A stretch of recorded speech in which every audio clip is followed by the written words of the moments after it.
kids, I have done every college search possible, from a D1 volleyball search to mom musical theater or pre-med. And that's a really different search, by the way, for those of you who are kind of inexperienced currently. And so what I learned very quickly was that I didn't know very much about college search. I looked just like you. I was sitting in a chair at a seminar, listening to our founder give his speech. I was taking copious notes, right, on the margins because I ran out of paper. And at the end, I just decided, you know what, I don't know very much. And so I'm just gonna hire somebody to help me with this darn thing. And so I was a client for 3 of my 5 kids. College Inside Track, if you're unfamiliar, we've been helping families navigate the college search process for about 14 years, to the tune of about $75,000 a year that we save families off the 4-year cost of college. So it's real money that you could potentially, right, be putting toward your, say, retirement or other cool things that you want to do. So we're going to start tonight here. I'm not going to confirm, and I am not going to deny that this might be my college dorm room, but it might be my college dorm room. Back in the day, when I went off to school, I grew up in Iowa. My family said to me, Cozy, Iowa or Iowa State, which one? Right? And I chose correctly. I became a Cyclone, and primarily no booing, and primarily because we had season football tickets. It seemed like a good enough reason to me to choose the local college, and off I went to Iowa State. Today, we would propose that college search looks a little bit different than that. When I sit down with families, though, here's what I find. As we start to talk about college, people involved tend to be thinking about this, except hairstyles are better and glass styles are better, right? They're thinking about the cool things they experienced in college. And I think about it a little bit like the emoji with the heart-shaped eyeballs, right? They're going off to college, they're thinking about professors and all-nighters and the Saturday football game. The flip side of that is that college is a business. College has a CFO, and the CFO has a budget, and that CFO has translated their budget to the admissions group in terms of butts in chairs in the fall. And so somewhere between that CFO and that emoji with the heart-shaped eyeballs lay families trying to figure it out. So what I want to do tonight is share with you kind of how the college game works today, because believe it or not, college is different than the last time you thought about college. Most of you are younger than me, so hairstyles probably looked better, but truly things have changed more than that. You might think about your cell phones, for instance. Back in the day, there were not cell phones, so our phones have changed. Our cars have changed. Our lives are a little bit different, and so is college.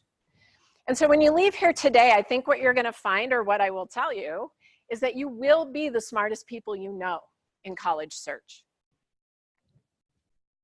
Today, we would propose that a great college search include 3 things: the right academic fit for the student, the right social fit or cultural fit, or you might call it vibe, for the student, and lastly, the right financial fit for the family. And all too often, when I sit down with families, what I find is they've given some thought to those top 2.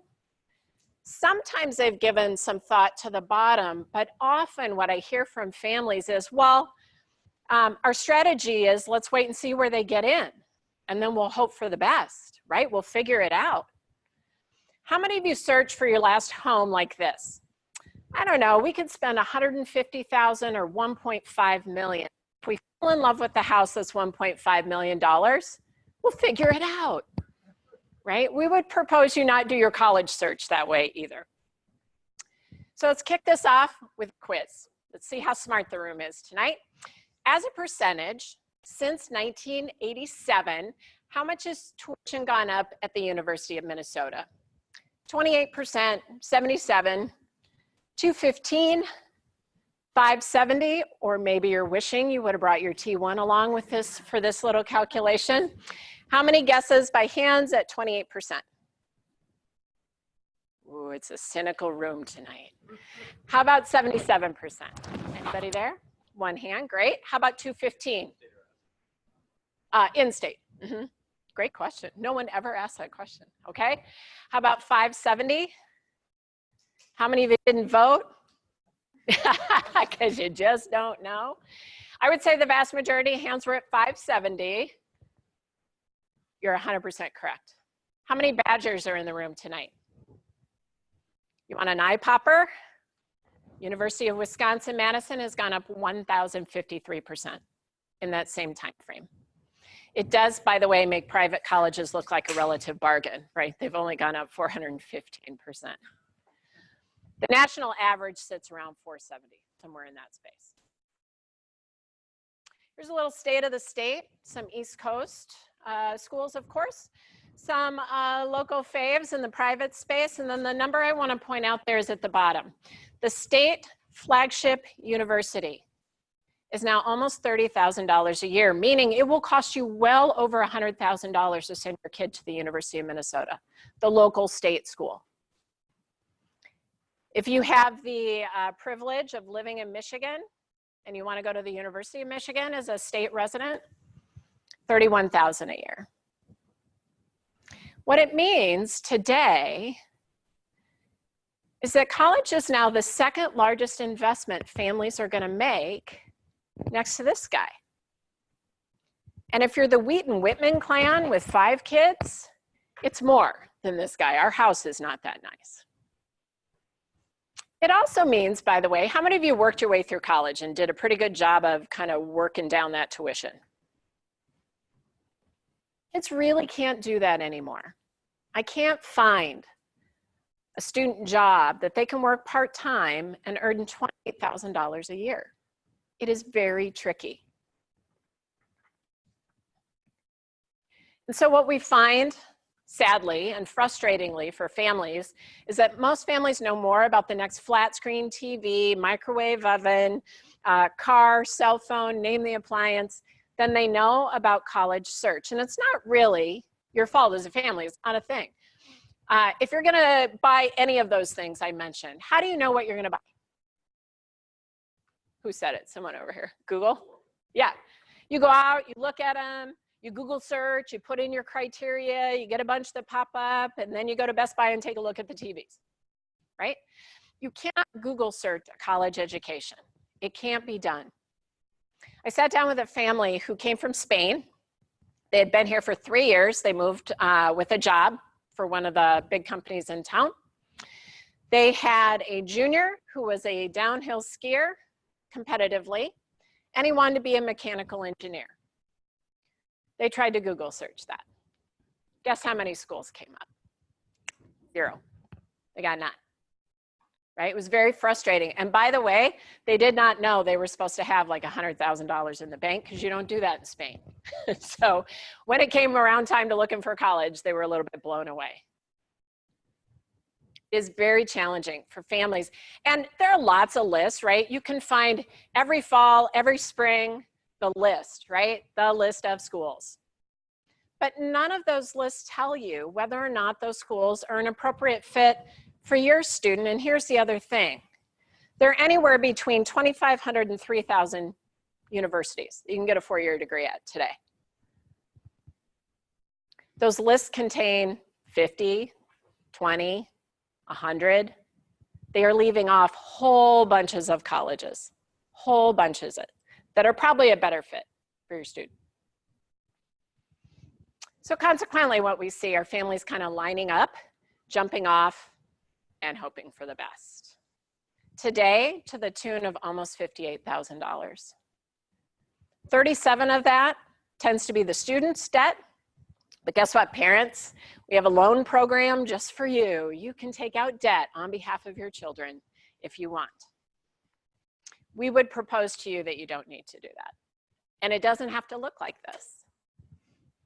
Y'all were so cheery like 10 minutes ago. Wow, you guys went from like this to, right? I get it, but your smiles will come back. So if we do a little shoot back in time, back to 1986 pricing to current day pricing. Anybody have a 6th grader who's in the room today? Want to know what it's going to look like when they go off to college? between 50 and 100,000 a year. Now that assumes that nothing changes. I hope it does. Part of the reason I do this is I hope it does. I hope parents get so frustrated and go, no way, like we're not paying that. That's silly. We're not going to do it anymore. And you are starting to see some shifts and changes. University of Michigan and Michigan State, no change, right? But the smaller state schools in the state of Michigan, many of them have ditched their out-of-state tuition. Why? They had declining enrollments. What are we going to do? We're going to ditch out-of-state tuition. We've got to compete with our two big dog universities and all the privates in town. So there are some deals to be had, not enough of them yet, but it's happening. Any questions about what we've covered so far? And I didn't really say this, but I love to keep this a little bit more casual. So please ask questions as we go. There are two kinds of aid available to students who go off to school. This is the interactive part of the presentation. How many of you know one? One is based on financial need, right? That's called need-based aid. The other one is based on merit. Awesome. Merit-based aid, need-based aid. Here's what you need to know about this. These are two separate buckets of money at colleges. Some families are going to get to draw out of both buckets. But every single family in this room has the potential to draw that merit bucket. And so we're going to dive into each of these, and I'll tell you a little bit more about them, and then you'll understand why you potentially can get both. But we're going to start with need-based aid. There are two forms that you fill out to determine if you have need at a college or university. One everyone knows, it's called the FAFSA. Very good, even in unison. I love that. Anyone know the second? Brownie points for you if you do, if you had to fill this bad boy out. Because you're in. Yes, it's called the CSS profile. The FAFSA and the CSS profile are both financial forms. They're very different. The CSS profile is not used by all schools. If they need it from you, they will ask for it. Both forms kick out something called your EFC, or your expected family contribution, and it is exactly what it sounds like. It is the number that colleges expect that you can afford to pay for college, which I say in air quotes. Because at least at my house, that number was not very feasible. It is roughly 47% of your net income. Now, I don't know about you guys, but when I sent our first off to college, the kids who are left love to do this amazing thing called eat. I actually like to do that a little bit too. And so for most families, regardless of what your income is, that number is very, very high. That's a big chunk of change, right? And so the question does not become, how do we wiggle under that number? But I am going to give you some tips around like how to think about this. The question becomes, are we or aren't we need-based? And then look for your school appropriately. So what factors contribute? Your income and assets as a parent, the number of kids that you have in college, and their assets. Which brings me to my first tip. If you're looking at schools where you have the potential to be need-based, it's important that your student not have assets in their name. There are all kinds of details around this that I won't get into the weeds on. However, children's assets are assessed at a 20% rate on the FAFSA, where the parent is only assessed at a 5.64% rate. And so as you're thinking about where money sits, obviously your money goes 4 times further if it's in your name as a parent as opposed to sitting in your children's names. The thing to note about this, 529 plans are considered a parent asset, so don't worry about those. UGMAs and UPMAs, on the other hand, are considered a child's asset because as soon as they turn 18, they can grab the money, right? And what? Correct, but they still assess it as a child asset. Yeah. Now, there might be great reasons why money is sitting in those, right? And you guys should talk to your financial advisor before you make any decisions. And the other qualifier I'll always put on this part is that we are talking about looking at your finances through the very narrow, slim view of college, right? There are great reasons to keep money in different places. If the point of those was always college, one of the things to think about, like my parents gave us savings bonds, right? Back in the day when you still did that, when my kids were born.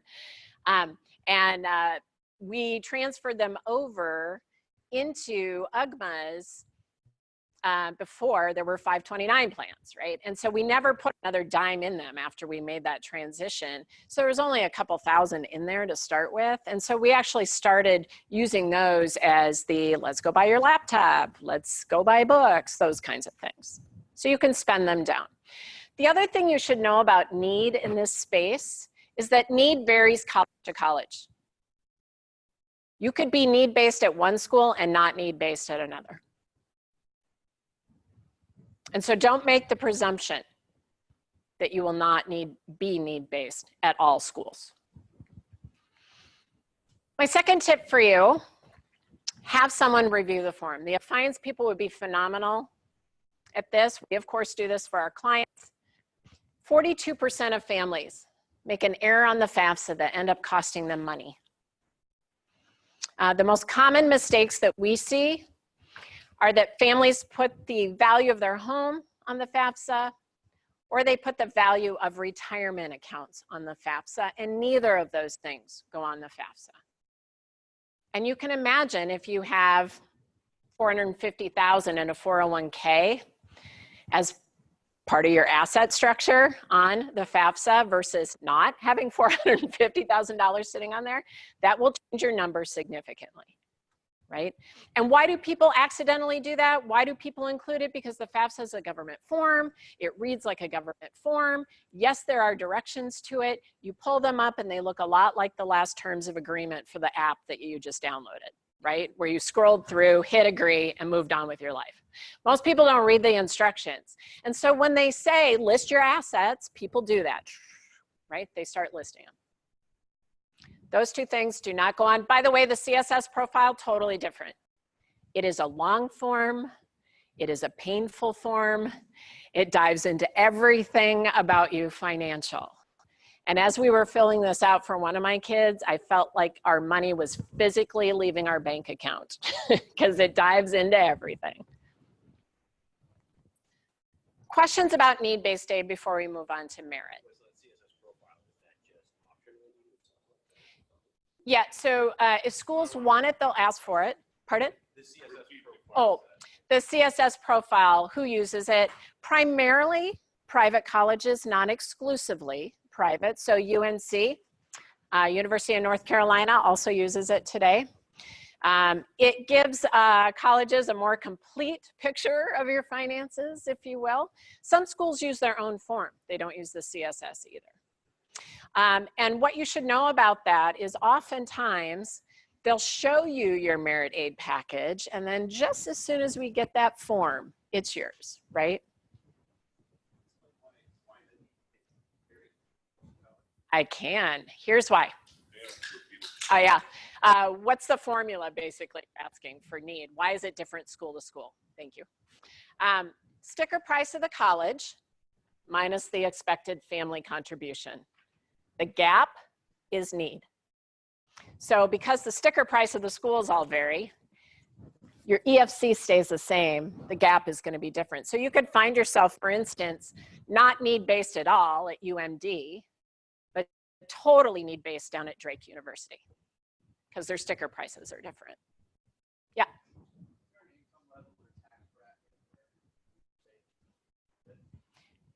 Where filling out the FAFSA is not worth it. Yeah, so the income level, tax bracket, I got it. Income level, tax bracket, where filling out the FAFSA not worth it anymore. After about 210, 230, somewhere in that range, you stop being need-based at any schools. However, at those income ranges, your expected family contribution is very, very high. And so some families make the decision that we're just not going to fill it out. right? We don't need loans because, by the way, the FAFSA is the application for student loans. So if you want your kid to take out student loans, you have to fill out the FAFSA, assuming you want it into the federal program. And then some schools, again, use it as that key that kind of unlocks the merit aid package. So here's your merit aid, and boy, howdy, as soon as we get those forms back from you, we'll get you your merit aid. Now, if the college doesn't require you don't want to take out loans, you don't need to fill it out. Okay, so let's talk about merit aid, because merit aid is super fun, way different than need-based aid. Need-based aid, you either are need-based or you're not. Of course, it changes school to school. Merit aid, on the other hand, is about all things amazing and wonderful about your kids.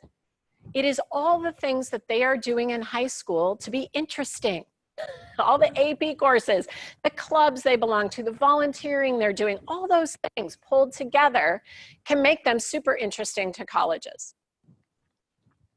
So my third tip, to get the most merit aid, you should spend your time looking at the right colleges and not endlessly chasing down private scholarships. Here's why. And a private scholarship is the, I have red hair, I'm the middle kid, and I have one blue eye scholarship. Or I read War and Peace over the summer, and here's my 1,600-word dissertation on it. They're all different kinds of scholarships. Kids could endlessly be spending their time scrolling websites, looking for the right ones, then writing tons of essays to get next to no money, basically. Now, if your employer has a scholarship, they should apply, right? We're talking about kind of a pure return on investment. Their likelihood of getting the scholarship, pretty high. Their likelihood in getting the scholarship from the website that they found the one and then they clicked on it and then they wrote their essay, not very high. Colleges are giving away money at much higher rates, right? They are moving the needle $5,000, $8,000, $14,000 at a time. Those private scholarships are moving the needle $100, $150, maybe $500 at a time. The average award amount in those private scholarships is about $1,900 bucks.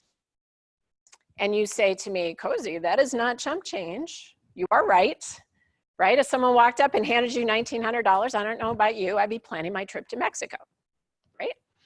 However, they are almost always a one-shot deal, right? So you get them once. And here's the dark side of college land. Kids have to declare them. They have to tell the school that they're coming with money. And guess what happens to those merit packages as soon as they announce that, right? They level set the merit package for the award amount. So now that one shot of $1,900, say, you got to go off to school with that, but what you missed out on, those merit packages from the colleges are traditionally 4 years. So you missed out on way more than $1,900 bucks. It is well worth your time and energy to just spend more time researching the colleges themselves, right? Looking for right fit. The number one mistake that we see that families make in the merit space is they assume everybody gives merit aid, and they do not. Locally, Carleton College does not give merit aid. If you are not a need-based family, you should anticipate paying full price at Carleton. Northwestern, we're like Big Ten land, right? Kids always want to go off to Northwestern. They take the tour, they fall in love, because who wouldn't? It's an awesome school. If you're not a need-based student, however, Northwestern does not give merit aid. If you're not a need-based student, anticipate paying full price. We had a student a couple years ago who had her option to go to a whole bunch of schools, all wanted her, lots given her money to play her sport. She was a female goalie for soccer. She opted to go to MIT. She got in. They are paying full price for that because MIT does not give merit aid. So you just have to know. I got this call so many times this spring, right? Super Sharpie kid, 4.9 GPA, got a 36 on the ACT, started 2 businesses out of their bedroom, kid, right? I got the super Sharpie kid. We are going to get a lot of money. They are banking on a lot of money. And they apply to the schools that you would anticipate someone with that background might apply. And they get their financial packages in the spring. And then they call us because we just heard about you. And my neighbor told me I should call. And where do we find more money? Because we can't afford these 5 schools. And the sad thing is, in the spring of their senior year, there is no more money. There is no more money to be found. So you have to understand which schools do and which schools don't. It is philosophical. The schools decide. So look for schools who, one, offer merit aid. People always ask me, is there a website where you can find all that? Sadly, no, there is not. I wish there was. It'd be way easier for families. You have to ask. Just ask the admissions group. Do you guys give merit aid or not? And they'll tell you, but you have to ask. But the student brings something interesting or special to the table. Think about it this way. If you work today and you're in a business, your business measures stuff, right? How do you know you're successful as a business? You measure stuff. Colleges do that too. And so any way that your student helps the college with the stuff that they measure and care about will bring you merit aid to the table if it's a merit school. What are they looking for? Academics clearly drive a lot of merit aid today at colleges, right? So find out who your student is, what is their GPA and ACT score, SAT score, and where are the schools where they're going to come in above the school's freshman average. And you can usually find those numbers on the website, right? If they come in above, you are helping that school with the 2 things they measure, ACT score, GPA. The other thing the school kind of looks at and says, this kid's pretty sharpy, coming in above our average freshman class. We think they probably will graduate in 4 years. 4-year graduation rates also schools measure. Extracurricular talents. I always say flautists are a dime a dozen, man, but somebody to haul around that tuba, awesome, right? Schools are looking for those tuba players. We had a student last year. She was a hip hop dancer from the time she was super small, right? Danced competitively. And she was doing the classic, I'm going off to college, I'm doing something new, I'm leaving my old self behind me, I'm gonna try new stuff, right? One college that she applied to said, hey, we have a competitive hip hop team, and if you will dance hip hop for us, we will add $8,000 to your merit aid package. Times 4 years. Guess what? She's dancing. Yeah. Depending on what your kids do, it can be interesting to the schools. And one of the things to make sure is that every single last interesting thing about them gets on their application. Gender ethnicity. Demographic mix, super important to colleges. And if you doubt this, go out to any college homepage tonight when you get home. I don't care which one it is, it doesn't matter. The homepage looks exactly the same. It is fall. The leaves are turning. And here's our spray of beautiful men and women in multiple ethnicities.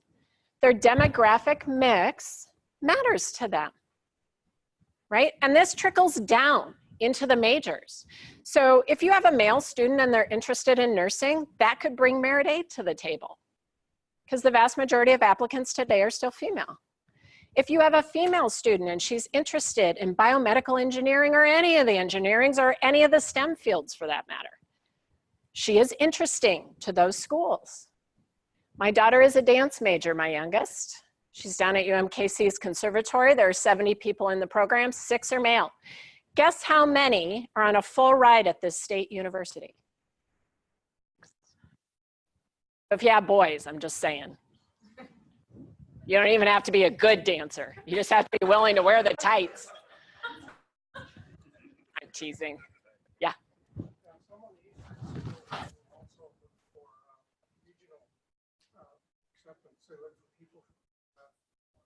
Yeah. He made the point that East Coast, West Coast schools too, right, are looking for kids who fall outside their region, which is a great segue to my next point.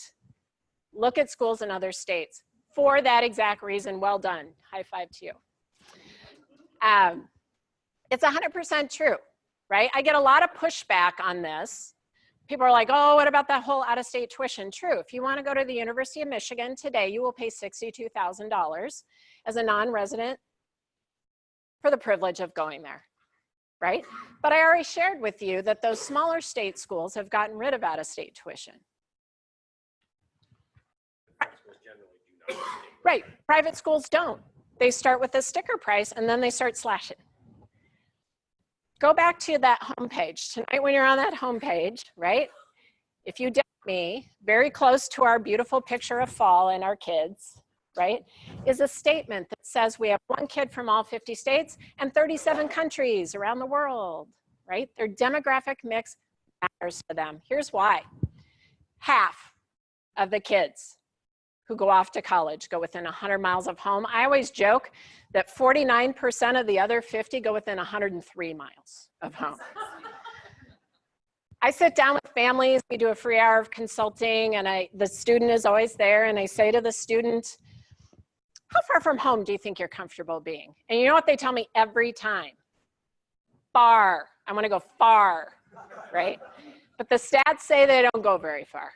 The stats say they say kind of near, which is why, by the way, if you go to University of St. Thomas and you gather up 10 kids, you will almost always find that the Minnesota kids didn't get quite the same deal that kids from other places got. It is kid specific, but we're talking trends, right? At some schools, this can be worth up to $15,000 a year. We had a student a couple years back, 2.8 GPA, got a 24 on his ACT score, got a full ride at an upstate New York college. Why? We don't know. We have no idea. Right? Because we think it was probably they need a little bit more Minnesota in their life. Because we can't figure out why else he would have gotten a full ride. I mean, no, he was a lovely kid, don't get me wrong, but you know, they don't pay for 2.8s, I'm just saying, right? He was awesome, and he was just declaring something simple as a major. So it's an interesting evolution that we find ourselves in. A couple points on the ACT, totally worth it, right? It literally can bring thousands more dollars to the table if you just bump yourself up a little bit. The goal here is to come in again above the incoming average. And some schools, for instance, Iowa State University can hand you the grid. You're here, if you get here, we'll give you another 3,000 bucks, right? They do that for Minnesota students since we don't have any kind of reciprocity going on. So test prep, totally worth it. We don't do this, I don't have a horse in this race. I can just tell you that investing in a little bit of test prep, 1,000 bucks to get 4 in return, times 4 years, I will do that every day of the week. Every day of the week. Now, what if you have the kid that just doesn't test well, and there are all kinds of kids like this, right? Or where their ACT or SAT score just are not commensurate with their GPA. Good news, roughly 1/3 of the colleges today don't even use test scores as part of their entrance criteria. Most notable, at the beginning of summer, University of Chicago stepped up to say, we're not using standardized testing anymore. If you want to list to these schools, you can go to fairtest.org and find them. I think it's phenomenal, because here's the other cool thing about these schools. Many of them, not all, many of them are looking at your kids more holistically. Questions so far? Okay, so because we know people who know people, we got the recipe from one college on how to make a sausage, right? This is how they give away merit aid at their college. And what I will tell you is, yes, it varies college to college. However, a lot of these categories, very common. What changes school to school is the award amounts associated with them. And so Pay attention to the categories, less about the money. At this school, demonstrated interest is worth $3 grand. What is demonstrated interest? What does that mean? What do you have to do with the student to do that? How would you show it? Yeah, take a picture, Instagram them. Look, I'm wearing the sweatshirt. Yeah, true. Follow their social media. That totally works. What else? Seriously? Yeah. Yeah. Yes, right? You go, you tour. I can't tell you how many families I talked to who went, they took the tour and then left and never talked to admissions. No, no, no, no. Get their card, write a thank you. The other thing that I'll just mention, right? It can be as simple as going out and saying, send me info. And are they going to spam you to death? Yes, 100% they are. That's what my Yahoo account's for. Yeah. So she wants to know, do they note if you open their emails? 100% they do. Here's what I'll tell you about that. There are places to expend energy and there are not places to expend energy. And I would say as you hone your list in and you start to understand which schools you enjoy more, interact with those and forget the rest, right? Because you could be endlessly opening emails. I was like auto delete. I sent Iowa State a thing. I'm a Cyclone. And I told them, stop sending me emails, man. As soon as you sign that reciprocity deal, then we can talk. Until then, I don't want to talk. We had a student who thought she could write the perfect essay and get into Stanford. Well, she has a 2.4 GPA. You're not, I'm sorry. I wish that you would. I wish they would think about it that way, but they don't. All right. If you live out of state at this school, you get between 2 and 15 grand. The rarer you are at their college, the more money you're going to get. For every A on your transcript, this school gives 62 bucks. I know it's random, right? 62, not 60, not 65. For every rigorous class, 400 bucks. For an excellent letter of recommendation at this school, $1,800. It's aimed at you, right? It says something actual about your kid, right? And not the same letter that they wrote for 27 other kids. So choose wisely. And the other thing we tell kids is you should be asking for these in the spring of your junior year, right? Not in fall of senior year when everybody else is asking. For every point above this school's ACT score that your student is, they're giving you $425. So if your their average is 26 and your student got a 30, that's a fair amount of money. For filling out your FAFSA at this school, $1,800. This goes back to what you mentioned, right? Their data. They want to know about you. Because guess what happens on day 3 if your student decides to go to this college? You get a call. And it's from Susie. And she's pretty sure she knows your daughter, Elise. She also happens to be a journalism major. And Mrs. Wittman, would you be interested in contributing to our endowment? And I said, I did. I just made my tuition payment. At this school, if you fill out that CSS profile, it's longer, it's more painful. They add a little bit more to your Merit Aid package. So going back to that original question around, are there circumstances when it wouldn't make sense to fill out the FAFSA? The answer is yes. However, you can't tell on the front side which schools are doing this and which schools are not. For a great essay, this school is giving up to 8,500 bucks, which is why we use essay coaches for our kids, right? Writing a story that no one else can write.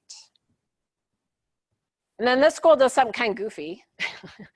They take super common majors, they multiply it times $1.89 and subtract that out of your merit package. So go in interesting or go in undeclared. That's my thing. Questions about this? Yeah. It depends on the school and depends on the essay, right? So if you're speaking to one of the, or writing against one of the questions to the Common App, right? And it's a Common App school, that essay is going off, right? But if it's, why do you want to come to Drake University? and you wrote the exact same essay that you sent off to Hope College. And oh, by the way, I forgot to replace the word Hope College with Drake University. And it doesn't quite answer the question that those schools were asking. No, right? So it depends is what I would say. And some schools want additional supplemental essays, right? So it's not just one, you're writing about a whole bunch. And some schools don't require it at all. You don't have to write an essay. And sometimes a major within a college wants the essay. So my daughter was applying to University of Minnesota, which generally doesn't require the essay, but the dance program did. They wanted an essay.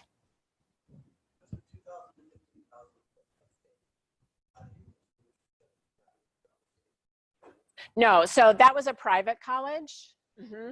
So state schools, you can drop into kind of this mid-range. They mostly drive their merit aid packages off academics or sports, right? There isn't that kind of flux.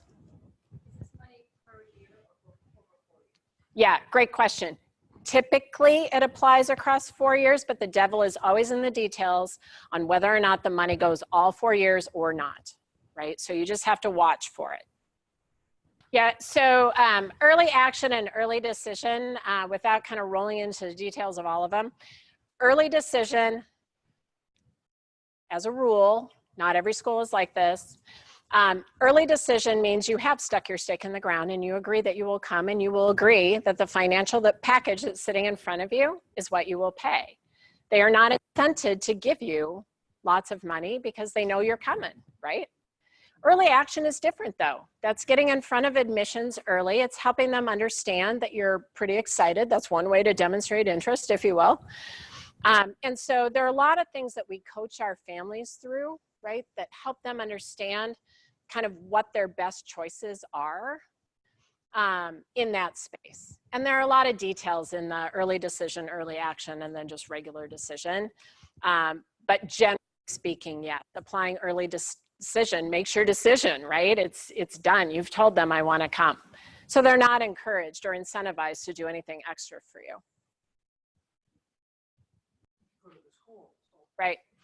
So I'm not going to dive too deeply into that, but I will tell you just from personal experience, not all kids are sent off, right? One of my kids went off and got his welding certificate, right? Because he wasn't a college candidate. That wasn't his thing. He was smart enough. He just didn't care. It wasn't what he was into. And so, yes, there are a lot of great programs. We don't deal with those. We don't help families find those. So I don't want to dive too much in the details in that space. But I would say that our high schools, I'm grateful, are coming around to thinking about that again, right? And offering opportunities for kids who don't want to go off to four-year college because it isn't for everybody.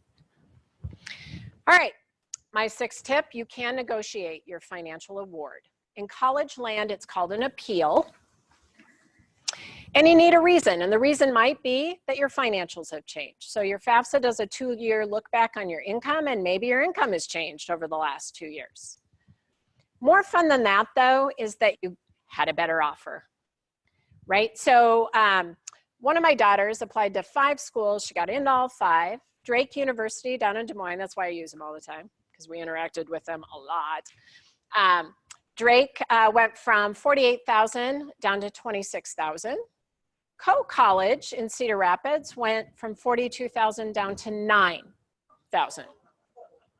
Yeah, and a hush fell over the room, right? I had on my co-t-shirt, I was singing the co-fight song, right? I was super pumped about co-college.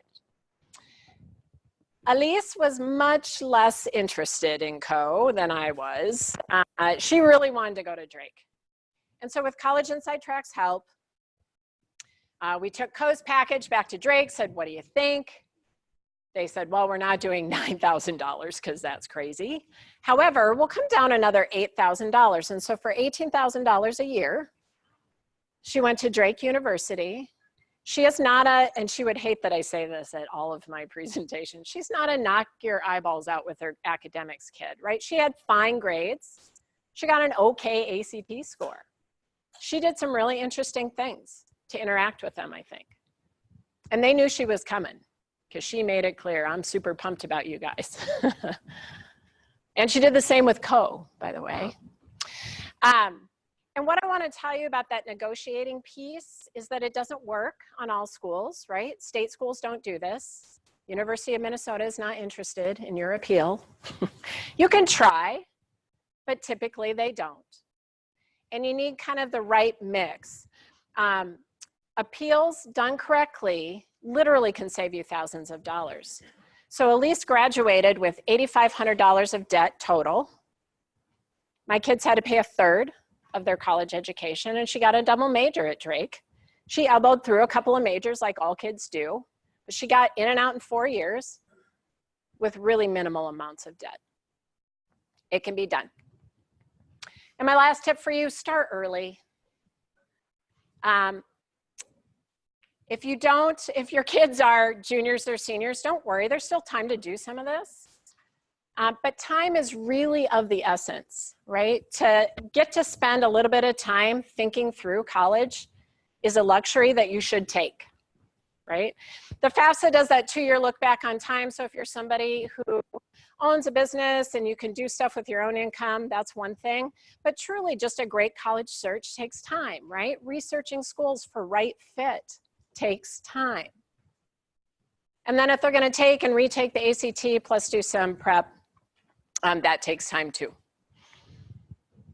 So lots of people in the room do one-on-one searching. What's the value of a customized search? Time, for one, right?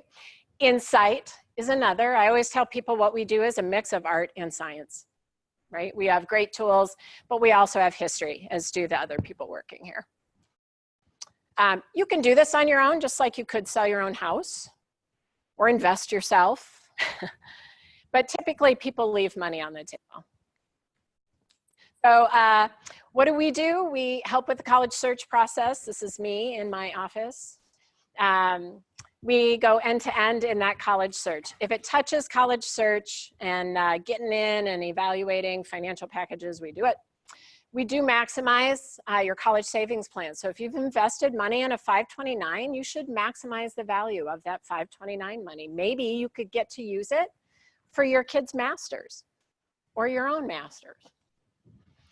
And then this is my favorite thing that we do. 4 of my 5 kids are girls. They have all mastered the eyeball roll, and I am never the smartest person in the room, right? I am getting smarter the older they get is what I'm discovering. Being that neutral third party, right? Helping kids truly understand, right? Going back to the girl who wants to get into Stanford in the worst kind of way, but just isn't the material today. That's a hard conversation for parents have because you don't know anything, right? You don't know anything. You haven't had any life experience. So here's what I want to offer to do. In your packets as you're flipping, there's a form which is the very last page. I do a free hour of consulting for any family interested, right? And so what do we do during that hour? We will sit down and we will answer questions about the college search process. I gather some information about your goals. I'll share some information around how you might think about it, given what your students' goals are. You include your student, by the way. We'll talk about your EFC, where that falls, and how you need to be thinking about whether or not you're looking at need-based or not need-based schools. And then we'll align. So these are all great strategies, but per your comment, they don't work for every single family, right? And the devil is in the details in most of them. And so these are big trends, things to think about, larger strategies. As you narrow in on your own personal family search, everybody's search is going to be a little bit different. I had 5 kids and every search was different. And so I would love to sit down and do an hour of consulting. While you're doing dinner, feel free to fill out the form. If you want to do the hour, check the box. If you want an e-version of this presentation, I'm happy to send it to you. Check the box. College Inside Track does not spam people. We don't believe in it. So if you kindly share your email, you will get exactly what you asked for and nothing more.